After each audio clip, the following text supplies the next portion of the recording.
Hey everybody, welcome back to Guns and Gadgets, your source for Second Amendment news. Just getting out of work. That's dew and fog. That means fall's coming, everybody in New England. It's crazy. But I just wanted to, while I'm waiting for the frost to work, wanted to give you guys some stuff, some stats that's happening out of Florida.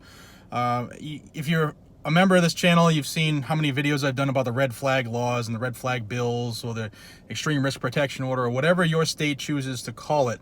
Florida has had this law in effect since mid-March.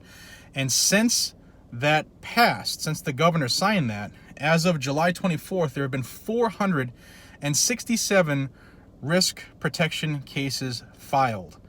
That is insane. In 4 months' time, 467 cases filed. That's over 100 a month. And they said that this would not be a tool that would be overused or misused to get people's guns, right? In case you're not familiar with what the red flag bill does in most states, well, in Florida particularly, it enforces a 3-day waiting period for any purchase of a long gun. You know, it discriminates against long guns. It also raises the minimum age to purchase a firearm from 18, the federal level, to 21. It also bans bump stocks.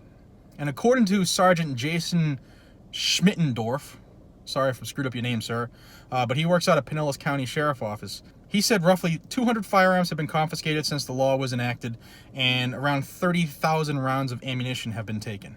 Now, they're telling us that most of the red flag cases in Florida have been mental health related, those people who have a history of it and have threatened to hurt themselves or others, so they take away their Second Amendment rights. Now, in my line of work, I'll tell you that most states have a law like that already on the books. Here in Massachusetts, it's called Section 12. If you are threaten yourself or others, you feel suicidal or whatever, you get taken to the hospital for an observation period, and your firearms are kept for safekeeping so that you don't, kill yourself after the police leave.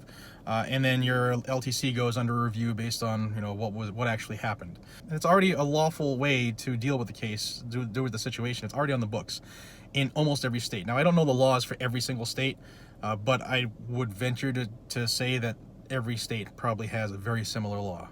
So again, I'll tell you that these red flag laws, the risk protection or extreme risk protection orders, they do absolutely nothing that the laws that every state has on the books already when it comes to restraining orders.